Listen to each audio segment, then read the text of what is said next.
লেবাননে স্থল অভিযানে থাকা আরও ১৭ সেনাকে হত্যার দাবি করেছে হিজবুল্লাহ। লেবানন ও ফিলিস্তিনে দখলদার ইসরায়েলের অব্যাহত গোলাবর্ষণে ২৪ ঘণ্টায় নিহত হয়েছে ৫৫ জনের বেশি। লেবাননের দক্ষিণ সীমান্তে বিমান হামলার সহায়তায় ইসরায়েলের স্থলবাহিনী তাণ্ডব চালালেও তুমুল প্রতিরোধ গড়েছে হিজবুল্লাহ যোদ্ধারা। এক বিবৃতিতে হিজবুল্লাহ দাবি করেছে, বৃহস্পতিবার সীমান্তের ৬টি পয়েন্টে ব্যাপক সংঘর্ষ হয়েছে। মারুন আল রাশ গ্রামে ঢুকতে গেলে বোমা বিস্ফোরণে নিহত হয় অন্তত ১৭ ইসরায়েলি সেনা।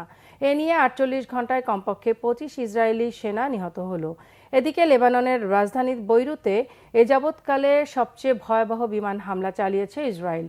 নির্বিচার বিমান হামলায় ২৪ ঘণ্টায় হত্যা করা হয় অন্তত ৩৪ লেবাননবাসীকে। আহত ১৫০ জনের বেশি। শুক্রবার ভোরে দুবাই থেকে যাওয়া যাত্রীবাহী বিমান অবতরণের পরপরই গোলার আঘাতে কেঁপে ওঠে বৈরুত বিমানবন্দর।